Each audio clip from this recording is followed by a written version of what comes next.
Every once in a while, Rob comes out from behind the tangle of wires and sits down on the other side of the podcast microphone and records an epic episode with Allison. This is one of those episodes. It is awesome, and their dry British humor is the best. What is luxury? Can you have luxuries? Can you live a luxurious life? Are luxuries part of our everyday? Does luxury have to be a $1,200 clutch bag or some 14 bazillion thread count Egyptian cotton sheets? Or is luxury something that we can see and appreciate in everyday life? In this episode, Rob and Allison tease out some of those fine luxuries that they experience in their life. And I'm curious to know, what are the luxuries in your life? And does this change your perspective on how you see those things in your everyday?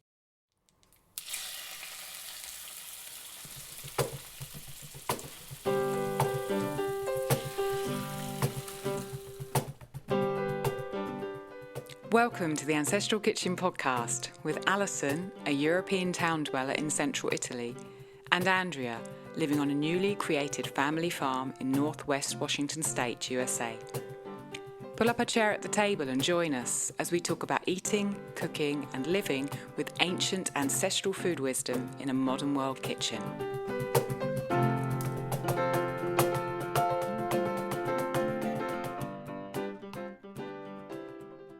Welcome back to Ancestral Kitchen podcast, and welcome to my guest today, who is sitting opposite me, Rob. Hello. Hi. Thank you for sharing your time and wisdom with us today. It's fun. You are an Andrea-approved guest. Andrea's told me. Andrea's really kind to me. Okay, for those of you who don't know, Rob is my husband, and today we are going to be talking about luxuries, treats, and everyday luxuries, and sharing a lot of the processes that we go through for some of the foods that feel like real treats to us. Before we get started, I'm going to remind listeners of our Patreon page. Thank you very much if you are a patron and you support us. If you're able to, go check out patreon.com/Ancestral Kitchen Podcast and see the ways that you can support us and all the goodies that we give back if you want to do that. And then, Rob, I'm going to ask you, in true Ancestral Kitchen Podcast style, what was the last thing that you ate?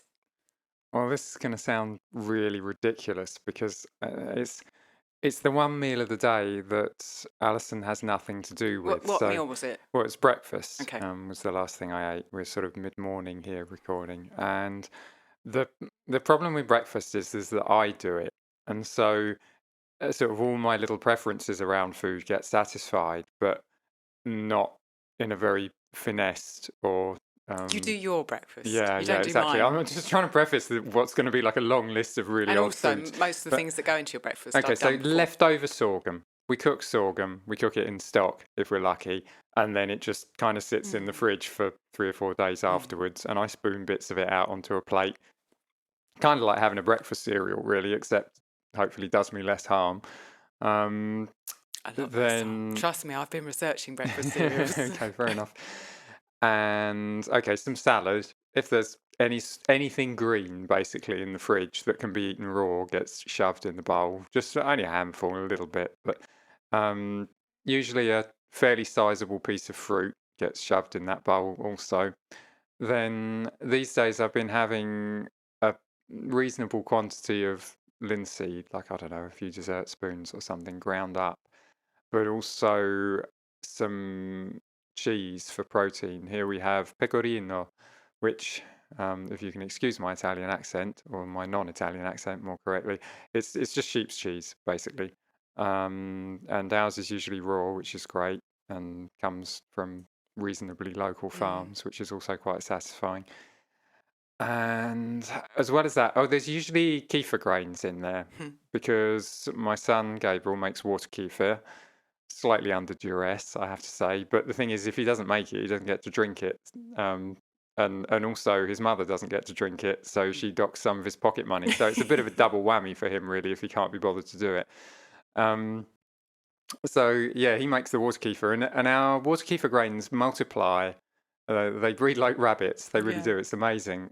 So I generally eat a few of them in my breakfast, and they're quite nice. I know that probably sounds a bit odd, but if you try them, they're just surprisingly nice. They don't look nice, but they are. Olive oil. If I'm lucky, it's the really good local stuff. If I'm unlucky and we just can't afford it, then it's Mm. there's a little The kind of national mini stuff. market that, I mean, it's unfiltered and it's organic, but it's nothing like the stuff you get grown down the road.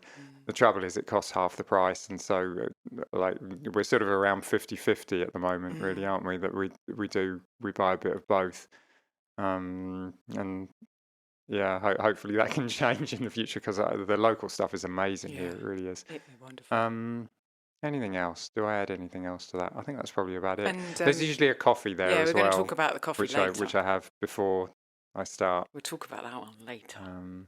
I think that's it. Yeah, I'm sorry that was such a long list and probably irrelevant to anybody else. Do you know what? I used to do it when I was really young. I used to just mix about 6 different breakfast cereals together and pour awful pasteurized milk all over it. And I seem to, in a strange way, I'm doing the same thing now, just with much better foods. That's what it feels like. So this is the point where you ask me what I last ate. Oh yeah, sorry, I've just taken up like 10 minutes of the podcast with my nonsense. You asked me. What am I supposed to do? You asked me. He's got a glass of rye kvass in his hand and he's prioritising drinking the rye kvass, not asking me. Come on. Yeah, okay, what do you have for breakfast then? Ah, thank you. Okay, so my breakfast, as Rob said, is usually very different to his. And I've been experimenting with a type of fermented oat cake, which was made in a place called Rutherglen, which is on the outskirts of Glasgow. Up until about 100, 150 years ago, it was made by women for St. Luke's Fair, which was on St. Luke's Day. And there's really not much of a recipe for it. I've seen it in 2 or 3 places, but no one has ever given me quantities or anything more than a really vague outline of what to do. So the last 4 or 5 months, I've been trying to recreate these, respecting the incredible tradition that was around them. Women used to come together and sit in a circle, and one of them was the head woman, and they used to all have a board and bash these oat cakes, and it's really made me curious. And so I've been playing around with them, and I fermented some oats a couple of days ago, maybe 3 days ago. It's warm here now because it's summer.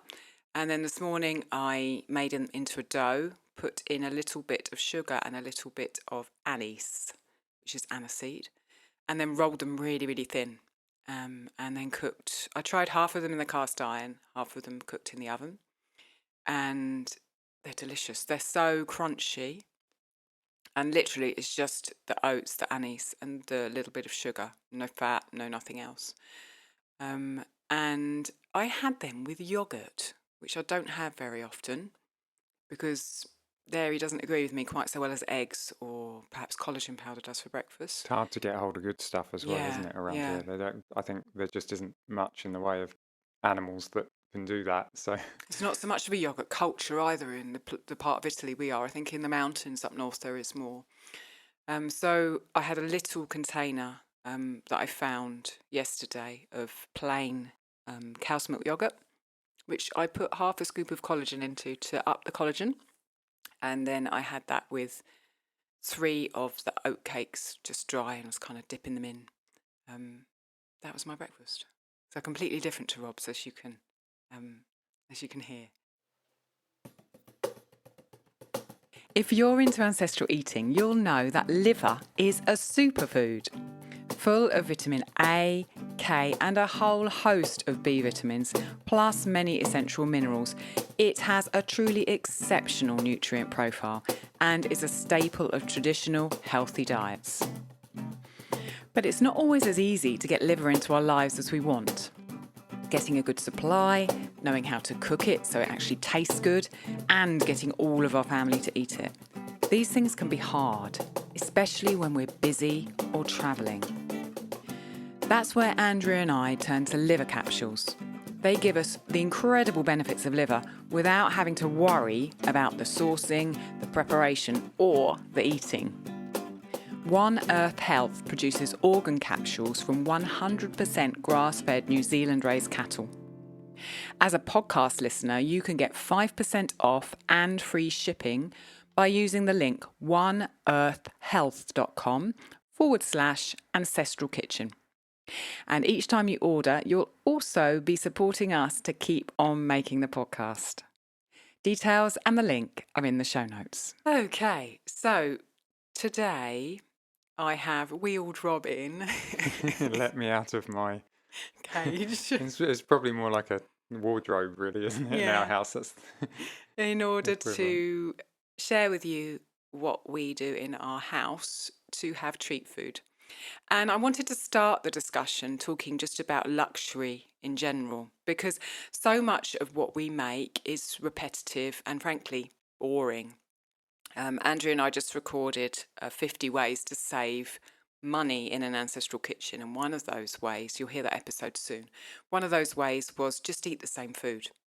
And we do that a lot. You know, like Rob said, we cook that sorghum, we leave it in the fridge, we have it for supper. Gabriel hates it. It's No, not no, sorghum. not more sorghum, no. But it is what we do. And, you know, we'll have a salad bowl or cook vegetables in bulk. A lot of our food is very repetitive.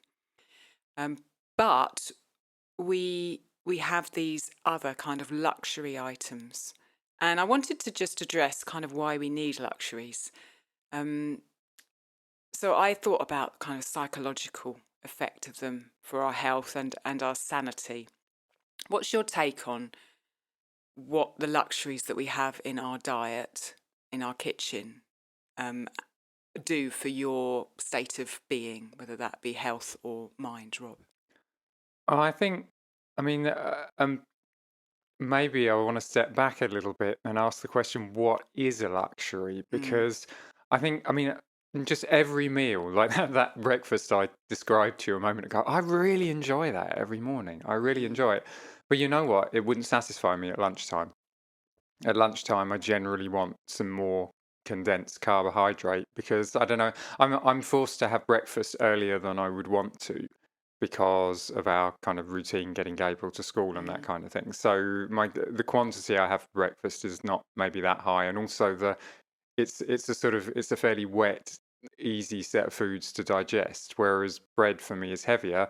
Around lunchtime, my tummy's ready for that, and it's just the feelings in my body and in my senses see one food as appropriate at one time and one food as appropriate at another time. So things that seem boring in quotes on an everyday basis, they can feel quite luxurious. Like for example, the coffee I have in the morning, that feels like a luxury. Like I sit and enjoy it before everybody else gets up.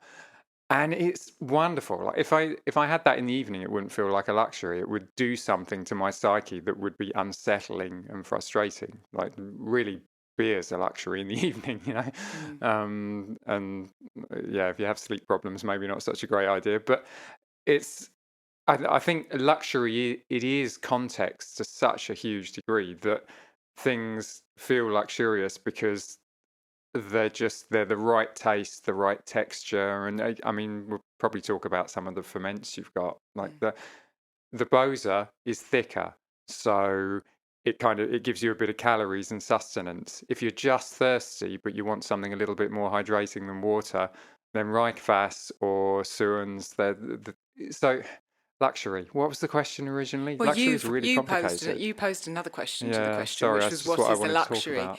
And so you're saying that a luxury is the right food at the right time, but also Yeah. it appears to have an element of consciousness in it. So you said with the coffee, you sit down and you really relish that coffee. Yeah, yeah. And I came up with some other kind of everyday foods that feel like luxuries for us.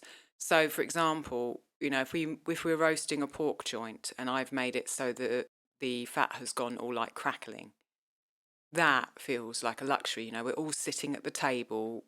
This roast pork has been in the oven for an hour and something. It's more expensive than the €8 a kilo liver we normally eat. Exactly. And the crackling is salty and satisfying and crunchy, which is When are we really doing that important again? for me. Soon.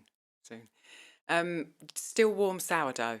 I try and keep my sourdough till it's gone to normal ambient temperature, but sometimes I cut it when it's still warm and then I spread it with some of our home reddened lard and put some salt on it. And it is an absolute luxury. But again, I'm treasuring that moment. I know that I'm going to enjoy the pleasure and I'm taking time to enjoy that. I think our pizza, we do our pizza with a pizza stone in the oven. it's a big day when there's a pizza and we have, just salad with it. It's simple. It's just spelt sourdough pizza. The recipe is on my site and I will link it. And it has whatever toppings we've got at the time and then a salad. But it's so special. We make a ceremony out of it. So I think there's that ceremony comes into the I mean, thing I of think luxury with food. part of it is just purely we put such a ludicrous amount of effort into preparing our food and such such a huge amount of kind of time and money into sourcing it right that like by the time it hits your plate, you're going to feel pretty down if you're not enjoying it, basically. So it just that amount of effort, kind of you invest that much in it. It's like, I don't know, investing in some coaching program. You're just determined to enjoy it and get the most out No, of but I it. do. But yeah, exactly. It's sort of that's what I mean. It's 50% that, and it's also 50% because we put so much effort into it. The food really stops you in its tracks. And because we take care to eat the right food at the right time, even the everyday things often feel like luxuries. I think the listeners will resonate with that, that the closer you get to the food, the more involved you get in the food, the more you value it, the more you know the time that you've put in, the more it does feel the simplest thing, like a complete luxury. And I feel like the consciousness of that is very important. Because you don't have to put loads of time in to have a food be a luxury. A completely ripe strawberry that's still warm that you've just picked from the strawberries that you've grown in your own garden, just on its own, biting into that strawberry. I guess there's effort growing the strawberry, isn't there? Okay, so say you didn't grow it, say you bought it from someone. It can still be really good. So the consciousness element, I think, But is... it's better when you're thirsty, and it's better when you haven't just had a teaspoon of honey, and it's just like it's context, isn't it? And it's also better when you're not just craving some complex carb to really give you some long, you're proper hungry. I think also it's when I started this section, I was kind of talking about what do these luxury foods give us. And, when we're in the kitchen all day, working really hard, producing all these foods, just like the people who are listening to us who have, big families, they're on their feet from early morning to late evening, trying to do as much as they can in their own home because that's the way they want it and that's what's best for them economically. It really is necessary to sit down and consciously have a moment where you're enjoying that food, to value that food, to keep sane, to create a balance in that busy food world. It's necessary to have moments where you slow down and you're not just producing, you're actually enjoying. Having said all that, we're not going to recommend to you that you just live on sorghum and liver. We are going to talk about chocolate and beer and coffee. Completely. Yeah. So, what foods feel to you like they are luxuries in our kitchen and routine? Coffee. And the thing is... Just coffee? No, it's the first one that comes to mind. And you know what the ridiculous thing about it is that, I mean, there's not a heck of a lot of evidence of it actually being an ancestral food beyond, like, I think it's 1500 AD or something is the first actual, like, solid evidence of it. But there's sort of kind of written evidence that it may have been existed and been cultivated before that. So who knows? I mean, history in Africa doesn't quite work the same way that it works in Europe, for a whole host of reasons that would be on the scope of this podcast. So, so you want me to go through and list them, not go into depth? What ones come to mind? Okay, well, I mean, definitely the rye bread that I have. You see, this is the thing. I have that coffee nearly every day. If I have a day off it, honestly, that's probably because I had a coffee out. No, not always, though. And okay, so rye bread, which I also have almost every day in reality. That feels like a luxury. But then there are other things like the pizza and the beer definitely feel like luxuries, and they're far more sporadic, and chocolate we have in small quantities and not with any real consistency for a number of reasons. And that also feels like a luxury. You said the boza earlier on.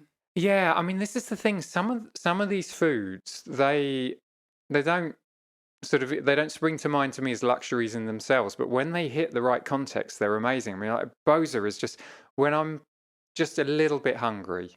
I'm flagging and I'm losing it. Like some afternoons, if I've had a particularly long day and maybe I've been out late the night before, and I need something to keep me moving, and it really it hydrates you at the same time as giving you a bit of sustenance that's a little bit more lasting than a piece of fruit. It fills an amazing gap, and it can feel so satisfying because your senses and your body are just they're all getting exactly what they need. But at the same time, I mean, like today was particularly hot outside. It's just getting hotter and hotter. It's ridiculous. And I find that some Reichkvass is much more hydrating than water. I don't want any actual food in my stomach, but I want something with just a little bit of substance to it, so that it doesn't just go straight through me. It actually hydrates me. And Reichkvass is a really great version of that. We got loads of these around at the moment because Alison's experimenting with beer starters. So we've just got a plethora of these drinks, which feels really Like a luxurious. luxury. Yeah. So yeah. I We're- could go on. I mean, We're going to talk specifically for the rest of the podcast about coffee, chocolate, and beer. Because for both of us, those three things feel like luxuries, and yet sometimes we engage with them every day. And I wanted to just have a little caveat before we dive into those, which is guilt and kind of pleasure and guilt and luxury. And I remember reading in Marcus Patchett, who is the chocolate expert that we interviewed in our chocolate episode, which is way back in keep scrolling and you'll find the chocolate episode. And he talked about how scientists have shown that if you eat chocolate whilst feeling guilty about it, you block the positive, he calls it fairy dust, like the little compounds in it, that do good for your mental state and your body. So literally, the way that you feel about what you're eating when you eat it has physical and chemical repercussions in your body. And it feels important to me to state that, we shouldn't feel guilty when we're having a luxury, when we're giving ourselves something that brings us pleasure or supports us. And that's been quite a long journey for me because, I spent my childhood overweight and overindulging in things like chocolate, like sugary things, like cakes, like biscuits that gave me pleasure eating them, but also did bad things for my body. And it's only, I've been on a long journey to trust myself again, give my body the healing and nutrients it needs, changing my diet, losing that weight, swapping everything basically, to be at the point now where I can indulge in these luxuries and I trust myself. But yet there's still that bit in the back of my head that was ingrained from 20 years ago that feels like, oh, I shouldn't be eating this. And I think that's a conversation that each of us personally needs to bring forward if it is there to the front of our consciousness and hold it there as we engage. How do you feel, Rob, about drinking coffee with that kind of context that I've just said? well, when I listened to what you just said, I think when you were a kid eating kilogram chocolate bars, you were right to feel guilty. You were harming yourself. Yeah. I mean, there's just and that habit of feeling guilty kind of grew up for a reason. Like everybody around you kind of stuff themselves with this, that, and whatever, and maybe not quite as much as you, but that, and it had maybe a different effect on them, and they became less addicted. But really, there's quite a strong habit in the world at large. It wasn't just the people you grew up around to behave like this. And whereas for but something somehow in your body knew that was wrong, and so that guilt and that, oh, I mustn't do that, I mustn't do that, and also obviously not wanting the obvious result of becoming overweight. I mean, there were plenty of other results that could have occurred. That's a serious motivating factor to feel guilty about it, and that's fine. The problem is what happens then when you change your diet. I mean, over a period of many years, we've tried all sorts of other diets that were perhaps not as clever. This one's the best one we've got so far. I'm pretty confident of that. At this point, that guilt reflex is bordering on useless. I mean, it really, like, it's just counterproductive. And I mean, in that context, it's just breaking a habit pattern. Now, I mean, for me, okay, so I tried to change the way that my health was in my 20s, and I identified a number of factors, a lot of them being sort of alignment and how my body was interacting with the world. And one of them, after a few years, I realized food was like a massive, massive factor for me. So at that point, I started the guilt thing. And I started thinking, okay, well, everything I eat has just got to be perfect. And of course, what it took me some years to realize is that my notion of perfect back then was nonsense, Mm. as in it was kind of derived from the food triangle that we all know and love. And or no, so, and not love. you know, well, the thing is, like, even if you accepted that it was like appropriate statistically, which I'm not entirely certain about, Mm. the knowing how much individuals vary makes it just by definition useless. But anyway, so it was based on that, and so I was just applying that with gusto and feeling guilty for doing anything else. And so I've had to sort of roll back on a kind of attitude of narcissism. I can't think of another way of putting it. Like, oh, I eat the best things, and everybody else just eats rubbish.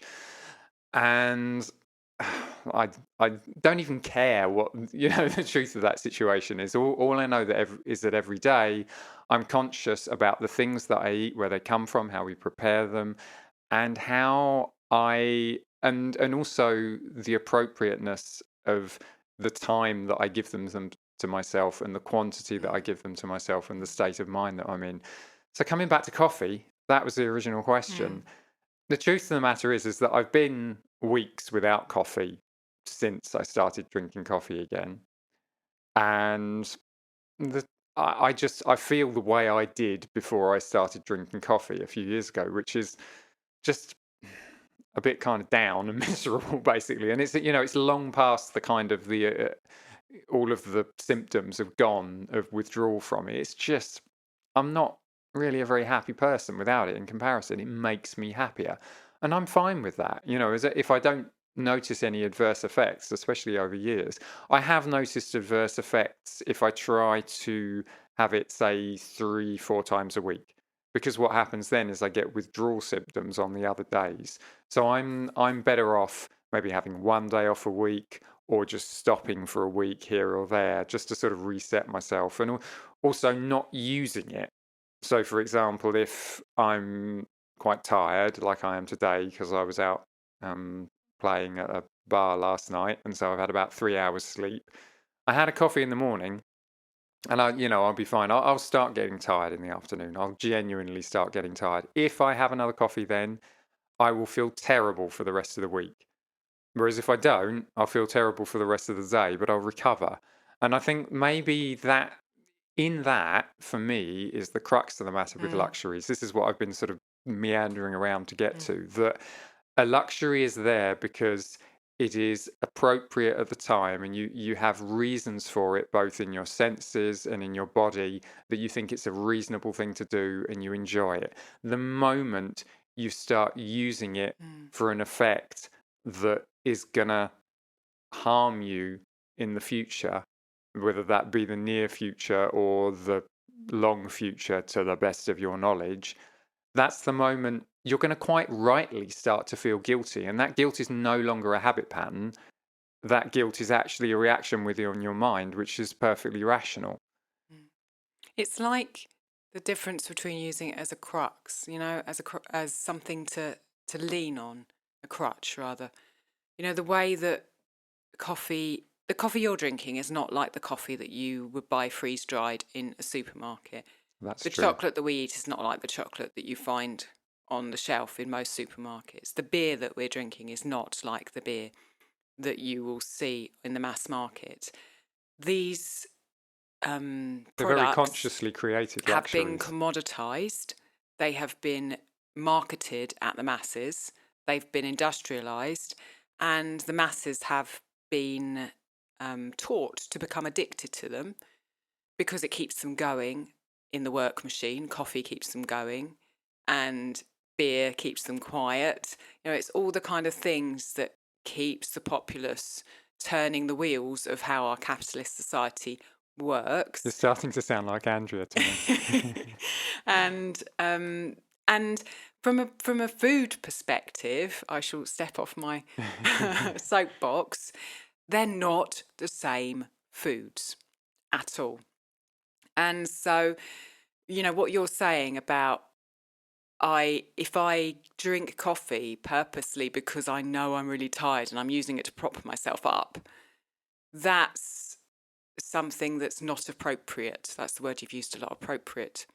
And I think, the coffee that you see on the supermarket shelf is mostly used by people to prop themselves up. Whereas when you engage with your food like the people who are in this community do, you value it differently and you value your body differently. And so the luxury becomes a different, it's a different being. It's a different food. I think by the time you've put the amount of energy that probably a lot of your listeners do, and we certainly do, into preparing this food and sourcing this food, it's not going to do you any damage in itself. It will have its time and place where it's an appropriate enhancement both to your health and to your senses. Whereas I think so honestly, like almost anything you buy in a supermarket, unless it's basically just fruit and veg, is uh, almost certainly going to be in itself a bit damaging, really. That's the way I see it, and it's really sad, but Okay, that's the conclusion I've let's come go to. back to coffee. Would you like more support to help you eat, cook, and live ancestrally? If so, come and check out our community at patreon.com/Ancestral Kitchen Podcast. We've got so many goodies over there that will help guide, inspire, and support you in this journey we're taking together. There's our exclusive podcast where Andrea and I talk more intimately about what's happening in our kitchens and lives. There are so many after-show bonuses, downloads, extra audios and resources. We have a forum where you can ask and answer questions, and we even host a monthly chat where we get together and talk all the ancestral kitchen things. We love cooking and eating this way, and this community and library of resources is what we would have wanted when we started out.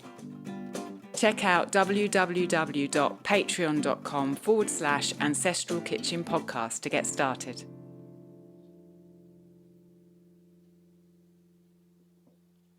Because we've never really talked about your process with coffee on the podcast at all. So can you explain your sourcing, what you source, how you process it, how you drink it, just the whole kind of thing? Okay, so I'm doing something that I've not seen anybody else do. And I'm not sure whether it's the best thing to do, and I will continue sort of experimenting with it. But basically, I mean, my sourcing of coffee, I try to buy organic fair trade beans, and I buy them green, as in raw. That basically means they've been dried out in the sun for some weeks and sort of raked over. I don't know the details of it any better than that. They're fermented, aren't they? Yeah, I mean, well, there's fermentation involved in the yeah, process I think of drying them. fermentation does actually happen in that process, but they also dry out, more to the point, and then they sort of often they'll de-hull them. The hulls will just come off basically. Sometimes they'll polish them so they come up looking all shiny. Sometimes you'll have lots of little bits in there. Don't really matter, to be honest. It doesn't make a lot of difference to the coffee, I don't think. At that point, they get shipped to me, and I mean, the nice thing about that is they stay a lot fresher like that. When they're still green, they'll last you a year. Like honestly, in like sealed bags, there's really no problem. And that means there's less likelihood of sort of mold growing on them and things like that. They really do stay fresh, and like I say, they're organic. The other thing is, okay, so I roast them myself, and I roast I know, I mean, Alison complains the room gets a bit smoky after about an hour, but We open the window. but honestly, like there's very, very little smoke comes off my roasting process, and I do what apparently historically people did up until the invention of sort of cast iron tumblers. I think that maybe came in the 18th century or something. Maybe somebody can look that one up for me. But is basically you have something like a cast iron pan or spoon or whatever, and you put that over a heat source and you stir them around. I mean, I use a cast iron pan on a hob, and I've got like a cake whisk basically that I bubble them around with, and that means that they heat up. And you get a nice sort of toasty flavor from the pan. Where my process differs from others is that mostly people heat their beans to a temperature where they crack, and what you hear a sort of a kind of pop noise. And you certainly get a first crack. Some people do it for a second time. I've just sort of developed a process where I don't cause that crack, and I literally just I leave them there roasting and stirring them around for about an hour. So you're keeping the temperature lower Yeah, I mean, I'm than keeping those the other temperature really quite processes. low, and they taste nicely, and they toast nicely, and I get a drink out of it in the end. There's a couple of key differences I've seen. First of all, the beans don't dehydrate in the way that they do if, say, you put them in the oven. So I think essentially what you could do. I do have a higher temperature at the beginning, but I think probably if you wanted a coffee more like the ones that you get in the shop, you could put the temperature up still a little bit higher, and the beans would probably crack. Then the thing is to get a low acidity coffee, you go to a lower temperature and you just keep that going for quite some time, and you can experiment with the length of time. There's articles abundant online for how to do that. But as I say, I found it quite nice doing it the way that I'm doing it. They're not dehydrated at the end, so they're not quite as crumbly as you would find from shop bought coffee. I mean, basically what happens, right? The more you roast them, the more you dehydrate them, the higher the temperature is, the lighter the beans get. I mean, it just takes out their moisture content. And I suspect what happens then is the same amount of caffeine is left in that bean. So effectively what you've got more caffeine per weight if you roast Because they're them, lighter. Yeah, yeah, okay, I like get that. roast them at a higher temperature and for longer. And so effectively my coffee has less caffeine in it. It's a low acidity coffee. It's not as bitter. It's kind of a more of a kind of a brown roast, a medium kind of brown roast rather than a really dark roast. And I really like the taste of it. I really enjoy it. So most of the coffee that we come across in Italy is very, very dark roast. Black. It looks Yeah. black. Yeah. Talk about how that differs from coffee that you've seen in England. Well, okay, yeah. I mean, Italy seems to have this culture of just absolutely dark coffee, and I think, in theory, maybe there's nothing wrong with that. As I say, I mean, I think if your initial temperature is a bit higher, and but you do a long, slow roast, you can do a dark coffee that's not actually burnt. It's just a dark roast. And there's a cafe I particularly like in Florence that it seems to me does that from the flavour of it. Most coffee that I find in most of the cafes here is just I don't know what temperature they put it at, but it just seems just burnt to me. There's no other way to describe it. And in the UK, it's on a sort of a continuum. I would say they tend to do more coffee that's more like what I drink. It's less it, certainly less roasted. However, I suspect not necessarily less burnt. I think they're just as lazy about roasting the stuff. It's just that they do it. The fashion is to do it to a more kind of medium brown kind of color rather than really really So dark. what does the darkness give that coffee that your one is lacking or missing? Sometimes I fancy something a little bit more bitter, and I go to a cafe. So the darkness brings out bitterness. Sometimes, I mean, and it's certainly, as I say, I think it means by definition more caffeine. That's Yeah, my suspicion. okay. So you do yours your way It's because gentler you... on my body, as simple as that. Ah, If I had okay. one of those darker, more caffeinated coffees every day, I would struggle. I mean, I have done that, And and what I about did struggle. flavour? I, probably, if I had to choose one, I'd choose mine. I mean, maybe it's like toothpaste. You know, you get used to what you got, and then you don't want anything else. But if I had to choose one, I'd choose mine. And I like that once every week or two, I'll go to a cafe and I'll have something dark because I like them too. How often do you roast Um, your beans? um, Probably every like 3 weeks or so, 2 or 3 weeks, And I how much do you suppose. do in one go? Um, Enough to do 12 grams a day, I Okay, suppose, so is what that's I'm how having much at you the have in a moment. coffee, Yeah, 12 yeah. So grams. I have a little bit more than the 9 gram shot. How much water do you put in those 12 grams? God, I don't know. Um, just trying to think. You have a Probably. small coffee, don't you? You're not Yeah, I having mean, like a maybe. long Yeah, by Americano. American standards, probably small. Like by Italian standards, they think I'm Big. ridiculous Yeah. because I put too much water in. So I mean, probably like 300 milliliters or something like that. I So mean, yeah, I don't know what that the is in Italian American coffee measurements. So I'm sorry. is what the stereotype is. It's like literally a teaspoon of water. Yeah, It's served standing yeah, up. yeah. You just walk into the cafe, you go to the bar, you order your coffee. It's a teaspoonful. You down it. You You have a talk quick to conversation with the guy at the bar, and barista, you walk out. and then you walk out again, Yeah. and you do that several times a day. So Rob is looked at very strangely when he asks for water in his coffee. Caffè filtrato. Mm. Yeah. So, what effects do you notice from that coffee in your body? You've already said it makes you feel happier. That's kind of twee, but Yeah, I what mean, for else do you me, feel? honestly, like I think, I mean, not that I have the most stable of psychological histories, but I'm not like bipolar or anything, but it feels to me like an antidepressive. I mean, I think obviously the initial withdrawal symptoms of coffee are feeling depressed. That's literally what happens. But I think I'm just generally happier for having it. And it's a drug, like literally it's a hedonic response kind of thing going on. But it's a proper drug as far as I'm And you concerned. feel okay putting a drug into your body to make yourself happier every day? I had inner debates about this when I started drinking it again after having not touched it for about 15 years. And it was weird because I had a client who was into vaping. And it was very much in my mind that these people were doing vaping. Oh, they're not damaging their lungs. They're just like dosing themselves with nicotine, basically. I wonder, is that a good idea? Does that, I don't know.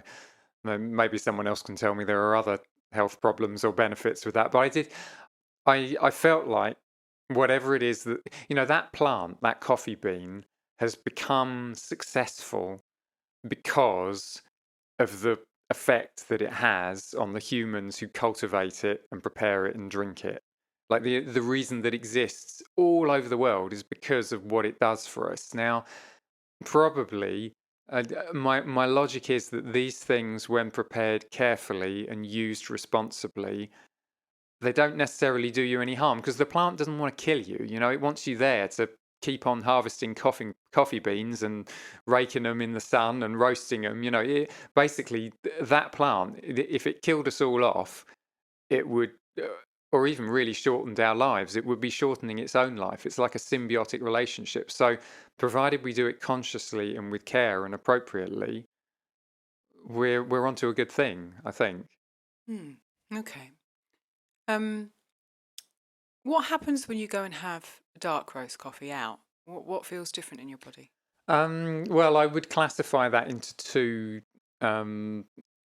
kind of strands of what happens. Basically, like one of them is the average kind of cafe or whatever, where they just like it's they've got little capsules of coffee and they just. And anyone who says Italians do good coffee, I don't know. Some of them do, but the style isn't usually my preference, and most of the cafes are just awful. I think really, it's just basically the same as the UK, just a different style. Um, and that coffee makes me feel quite giddy and ill, and keeps me awake for an awful long time. And genuinely, I don't really like the taste that much either. I think a lot of that is just the style, really. But there are coffee cafes that do genuinely good coffee. The artisanal, artigianale, something like that. That's a completely different affair, probably because they do a long, low acidity roast. And it doesn't make me feel ill in the slightest. I mean, it's fine like that, but there's definitely more caffeine in it. It gives me a bigger kick than what I have at home, and I generally get a shorter drink out of it, no matter what I do, because they won't put that amount of water in it. So it's not something I can do every day. It's like having like a sort of one coffee feels like having about two of mine, Okay. and I don't drink two coffees a day as a rule. That's really the bottom line. So yeah, we haven't actually said that. You have one coffee a day generally. Yeah, yeah. Sometimes none, sometimes two. I mean, that's really Yeah. Okay. So if someone wanted to have a go themselves, then they've got to source some green beans from somewhere, and they're becoming more widely available than they were a couple of years ago. We have noticed when we've been looking for them. yeah. I mean, you can usually get them on Amazon and eBay and things like that, Yeah. and you can get them direct from growers Yeah. as well. There's one that I've used on occasion. And then they can be roasted, like you said, in a cast iron pan, as long as it's been agitated, and play around with the heat. Started at a higher heat, is what you Yeah. said, and then bring it down Also, to a lower heat, and it takes about an hour. yeah, I mean, the way I'm doing it takes about an hour. Probably most people wouldn't be doing more than about 30 minutes, really. And I think I mean, you can oven them as well for either a portion of that time or all of that time. And what you will find is they dehydrate more in the oven, and that will make them easier to grind. And probably in the end, you'll get something more like the shop bought coffee that you've got. But I felt like I was burning them and didn't like it as much. Okay. I like the toasty flavour from the pan. Okay, let's talk about something that's kind of similar in a way, chocolate. So, the first thing I've written down in my notes is, where did this start? When did we start making chocolate from raw beans at home? Um, I don't remember. It's Marcus again, isn't it? It's Yeah, Marcus's so fault. Thank you. Thank I you, Marcus. started learning about chocolate, and then I bought Marcus Patchett's absolute tome, The Secret Life of Chocolate, Encyclopedia. which is like 800 pages of tiny print about chocolate. It's history, traditions, mythology, chemistry, everything you could possibly imagine to do with chocolate. And found out that really chocolate was not initially, and for most of history, eaten, consumed in the way that we consume it. It was drunk, and it was prized, it was currency, it was used in ceremonial kind of chocolate. And I just got really curious. I noticed that most people who make chocolate themselves from the raw bean, have very expensive equipment. You can buy a mélangeur, which will cost you upwards of $1,500 to make your chocolate smooth. And they have big roasting machines, just like the coffee. There's lots of parallels between chocolate and coffee. And I just decided I wanted to make my own chocolate at home. So I think the reasons to make it at home now, I mean, I do this regularly. Not all the chocolate I eat is made at home because it's an effort. It really is. It's an involved process. But we much prefer the chocolate that I make at home to any other chocolate. Rob's probably good at it, riffing about what is different between the chocolate that I make at home using equipment that we've got in our kitchen from the bean to chocolate you buy in the shop. Oh, it just tastes better. What do you want? You've gone on about it like flowery loads of It's times. just that to me. we've bought all sorts of expensive chocolate from various different places. Either the most ethical or the so-called tastiest, and the varying success from both really. But this stuff is just the best. It really is. I don't. It's to do with it being fresh.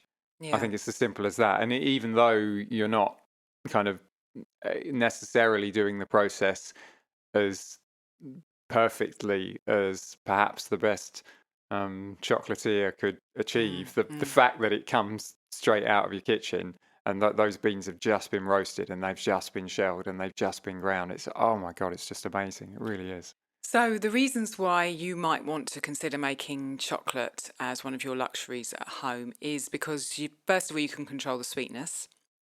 So when I started making chocolate, I was putting no sugar in it at all. I was making 100% cacao chocolate. You can control the origin, so you can choose where your beans are coming from. I have opted for a particular bean from a farm in Nicaragua, which is a particular type of cacao bean which has less caffeine in. I'm caffeine sensitive, hence I didn't get involved in the discussion about coffee that we just had because I don't drink coffee. But there are the various different types of caffeine. The one that's used, the one that has the most caffeine of chocolate, the one that has the most caffeine is called Criollo. There's also Forastero or Forastero. and another type as well. I've found a particular type of bean which has nice flavour and yet has lower caffeine than criollo beans, which is what you can buy most if you go looking for raw beans.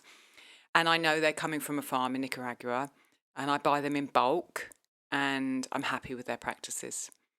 Why make your own chocolate? Well, because you can. It's joyful. It's such a creative act. It tastes amazing, like Rob said. To see that product go from just a bean with a shell on that's raw to actual chocolate is frankly magical. So just to explain my process, like Rob did with his chocolate, I buy the beans in bulk from an importer who is in Amsterdam. They also have premises, in America, so that you can buy them there too. And it took me a while to find a supplier that didn't sell 70-kilogram bags, because I didn't want to buy 1 kilogram. But I'm not someone who's making chocolate all the time in factory style conditions, so I didn't want 70 kilograms of cacao beans in our house. You wouldn't get 70 No, I don't think you would. No, we'd kilograms. lose a room to 70 kilograms of cacao beans. So I order 3 kilograms at a time. And I roast them in batches. So I'll take some of them out and put the rest of them. And they keep, just like the green coffee beans, they keep for a very long time. I'll check the beans over to make sure there's no damaged ones, and then I roast mine. I have done it in the pan, but I have settled to doing it in the oven, and I've got kind of a temperature staging that I do for that. And then the house smells wonderful, because you smell, at the beginning, you smell the acidity coming out, just like with coffee. Roasting changes the flavour profile, makes them more kind of toasty, but also lowers the acidity. So to start with, you smell that acidity coming out, and then you start to smell the kind of cacao flavours and coming out into your kitchen. It's wonderful. When they have finished roasting, I let them cool down, and we generally winnow them by hand. So winnowing means taking the shell off. You can do that with a kind of a mallet and then use a hairdryer, which I have done in the past. But we do them all by hand now. So it means picking every bean up and kind of putting it between your forefinger and your thumb, taking the shell off. The reason that we do them by hand is because I use those shells. So when the bean comes out, I'm using the bean for chocolate, but I'm using the shells to make cacao husk tea, which is my favourite tea. I mean, hands down. It's the clincher for you, really, isn't Yeah. it? It's a big part of the reason you do it, I think. It Like, is why do you make amazing. chocolate? Cacao Well, that husk tea. If you've ever tried a packaged chocolate tea, you've probably thought, don't really taste much chocolate. Rubbish. Oh my gosh. Do this process. Get some cacao husks, put them in boiling water, boil them for like boil them and then turn them down, leave them for 15 minutes, strain them and drink the water. It tastes amazing. Absolutely amazing. So that's why we take the shells off by hand. And then we've got the nibs left, which we will store in glass jars. And then when I want to make chocolate, I will grind those up and mix them with cacao butter and coconut oil and often vanilla, a little bit of sugar if I want to put sugar in it. And then sometimes Gable plays around with it and puts things like, orange peel or other flavourings, some nuts in them. And you have a course on your website that demonstrates you doing it, do you not? Exactly. Well, the whole point is I found a way to do it without using any special equipment. So I didn't spend $1,500 on a chocolate grinder. I'm doing it with a high impact coffee grinder, basically, or you could use a Vitamix. And I did do a course on it last year where I walked through the entire process as well as talking a lot about chocolate, and several people came and did that course, which was on Zoom. And then the Zoom videos I uploaded to my site, and they're very affordable, and several people now have taken them since then and they're making chocolate in their own homes. So you don't need any equipment special equipment to follow this process. Basically, you probably want to buy some chocolate molds, but you can even just pour the chocolate at the end onto parchment paper and it works just fine. So it's a wonderful process. It will connect you with your chocolate in a way that you just haven't ever been before if you've not made chocolate It will give you different taste sensations that will help you understand chocolate more. It will bring so much beautiful, fresh cacao bean into your life and the shells. So many of the polyphenols and compounds in cacao are susceptible to oxidation damage. So the longer we leave chocolate, the more likely it is that we're not getting so many goodies from it. And, having read Marcus's book, chocolate is a powerhouse of amazing compounds that can do wonders to our health. And I absolutely love it. It's like night and day different from chocolate that you buy in the shop. It is sort of stone ground because I don't have that expensive equipment. It comes out more textured than a standard bar of chocolate that you'd buy. And it feels like an incredible luxury, much more of a luxury than eating from a chocolate bar.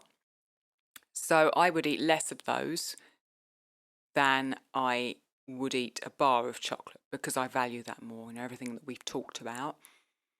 But also I feel different when I eat them because there's something I've made and they're beautiful.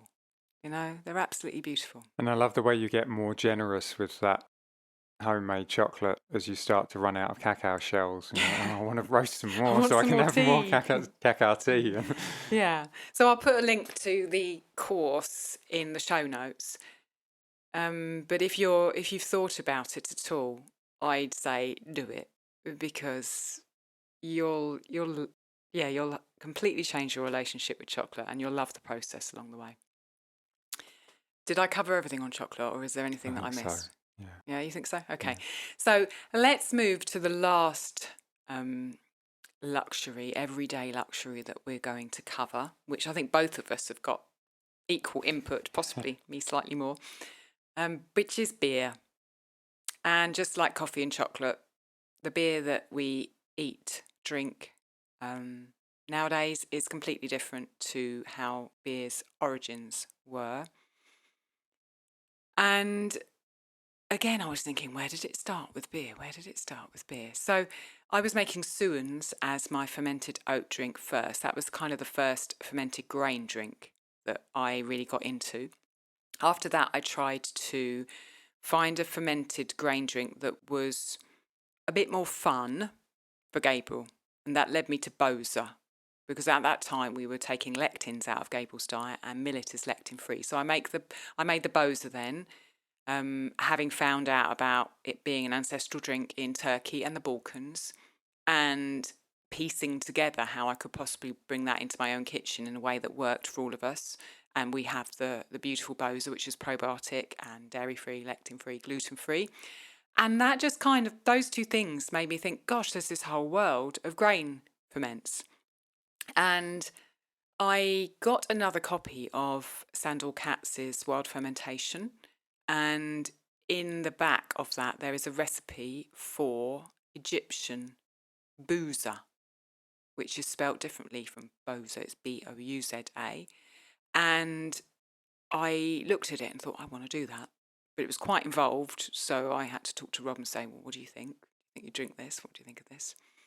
And I gave that a go, and that's really where that started. You can go back and listen to the episode on beer, which was probably about 6 months ago, to hear about that more in detail.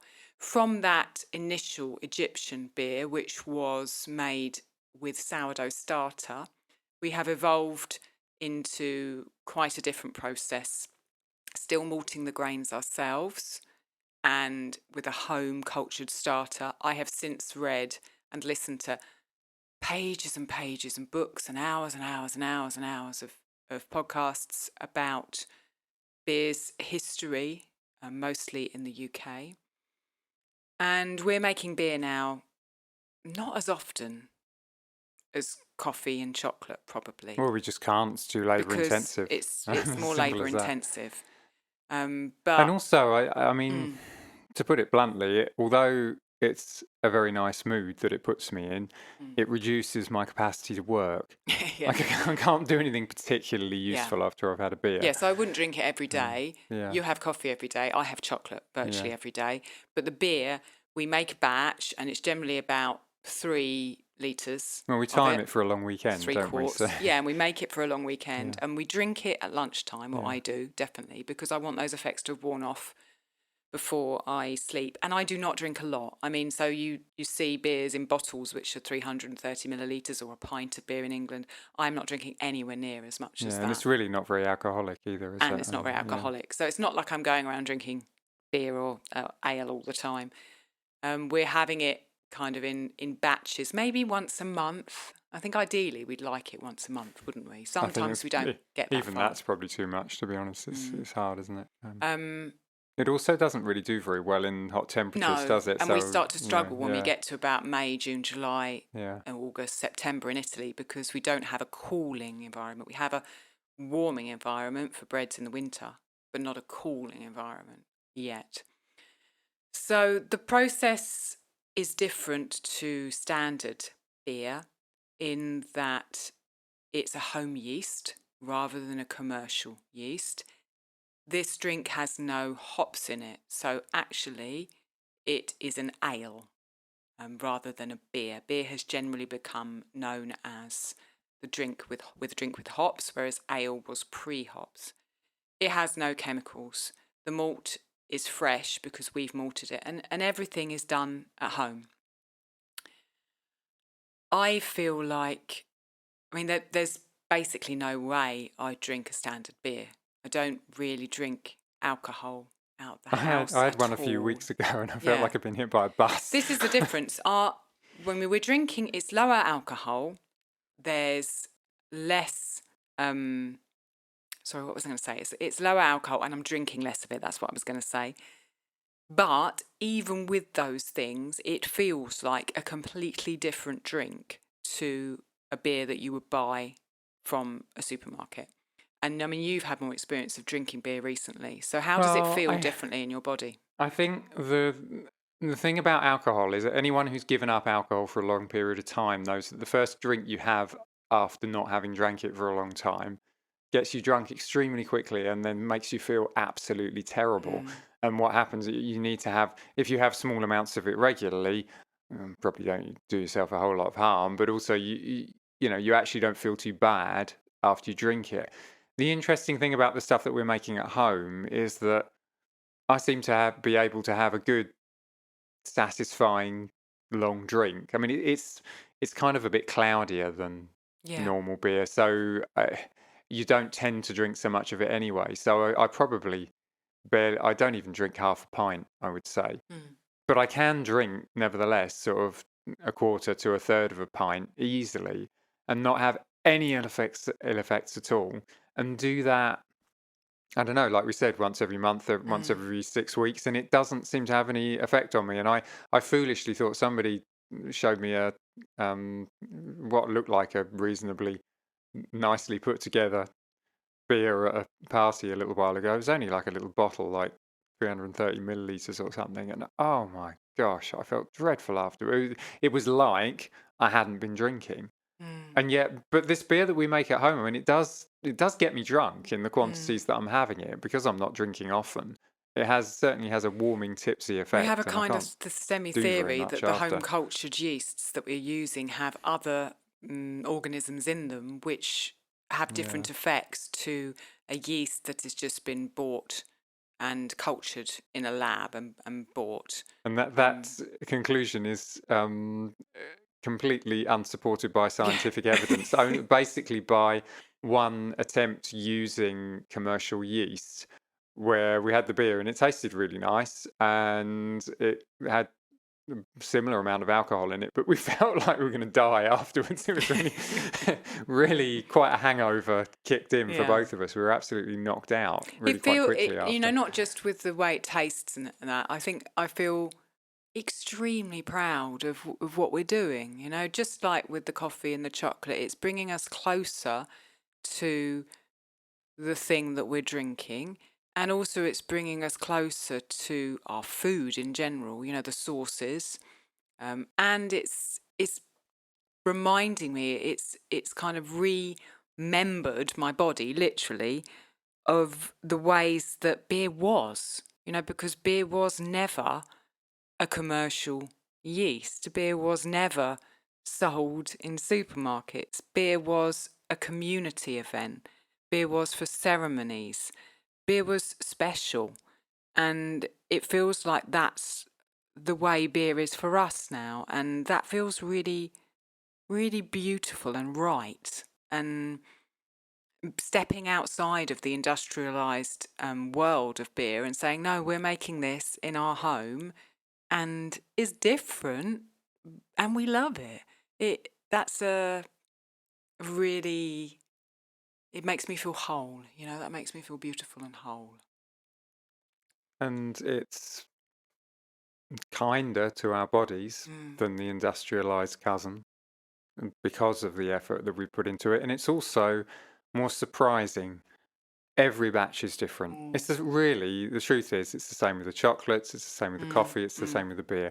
Every time we make them, they're just a little bit different because why bother making it exactly the same every time? And, I guess if you were going to sell it, that's what you'd do. But we don't. We make it for our family the way, honestly, I think most food probably has always been made. And the beauty of that is that you don't have to nail down every single Yeah. detail completely. And Yeah. so it does come out different every time. And you can get play a with that. surprise in every mouthful. You really do. And like that's worth more than Yeah. any hit that's exactly the same as the hit I got last time when I bought it out of the packet, And I will get round at some point to creating some sort of process that other people can follow for this. And we're working, as Rob said, there's a lot of rye kvass around at the moment because we're experimenting with starters for the beer. I'm trying to find a way to reliably, people who would like to make beer at home, for them to reliably have a home cultured starter that they can use in their own beer. And that's taking quite a lot of experimentation because we only make beer like once a month. It's taking some time. But yeah, so those are our three kind of everyday luxuries, special things in our life. The coffee, the chocolate, and the beer. There's one other question that I've noted down here, Rob, that I wanted to ask you. There's two, actually. How do you feel about importing stuff, those beans for the coffee and the chocolate? How do you feel about that? Oh, terrible. Like the narcissist in me just cringes. I can't. I mean, I think not very good. Like honestly, I think I ideally would make the best of our own surroundings. Which we Because do and which we do a lot of the time, and of the time. the beauty and the wonder that we get from that. I think the one thing that I would say about that is, first of all, they're just, you can't grow coffee here in Italy. I know they call it Italian coffee, but it's not. And so uh, I think there is, for certain things, there is a case for importing them because they import easily, and we're expats here.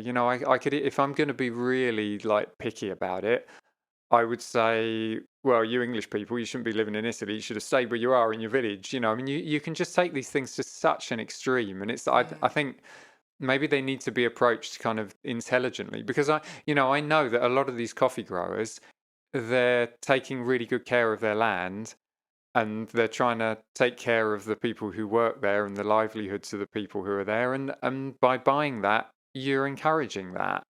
Obviously, that's not true for all coffee growers, but if you choose them carefully, that is true. So, I mean, on one level, it has a positive impact. I think there's a problem with coffee in that we can't possibly sustain the amount that we're producing, but I put the coffee that I'm making in a different context to that.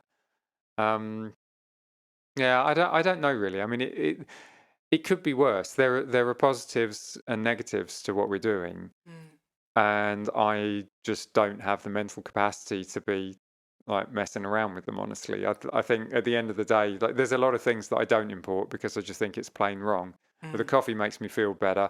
I'm glad to be giving money to the people who are selling it to me. It's not a big thing to stick on an aeroplane, you know.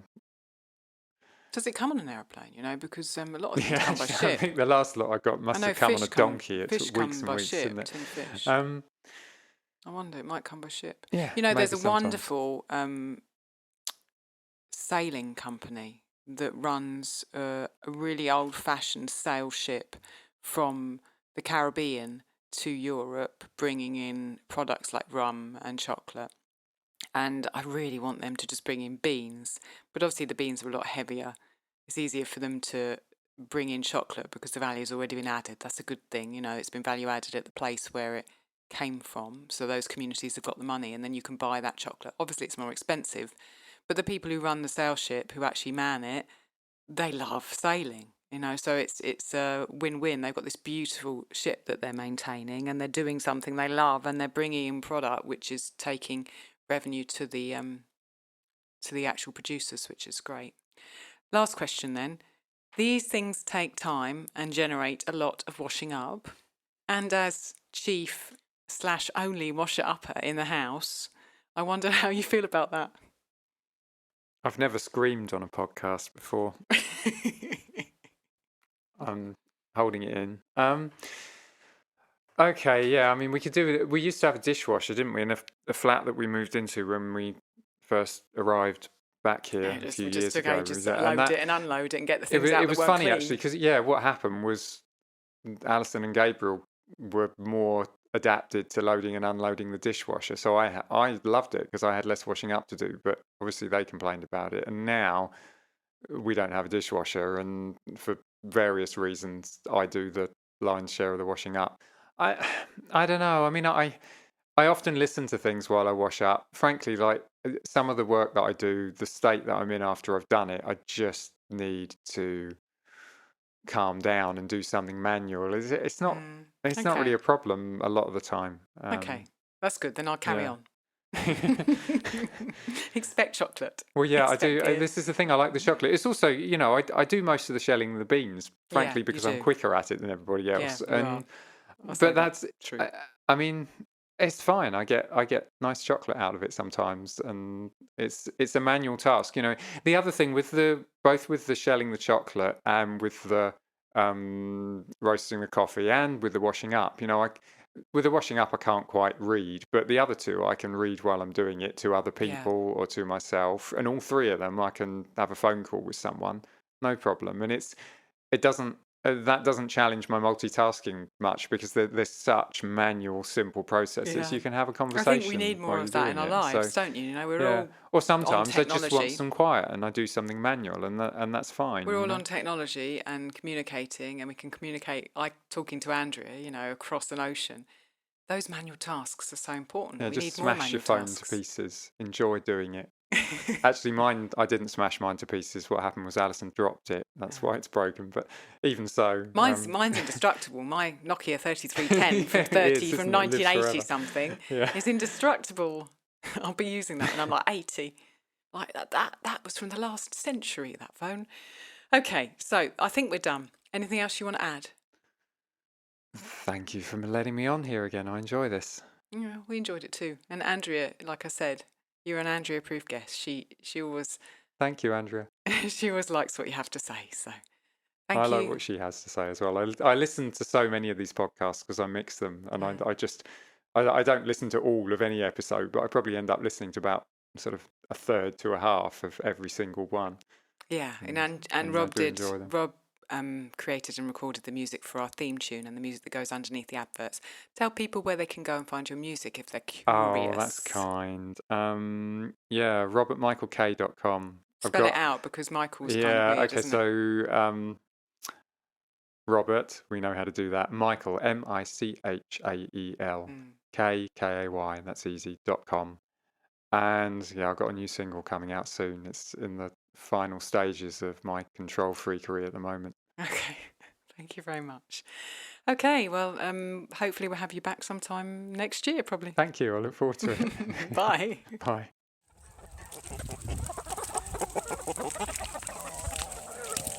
Thank you so much for listening. We'd love to continue the conversation. Come find us on Instagram. Andrea's at Farm and Hearth, and Alison's at ancestral_kitchen. Until next time, we both wish you much fun, exploration and satisfaction in and out of the kitchen.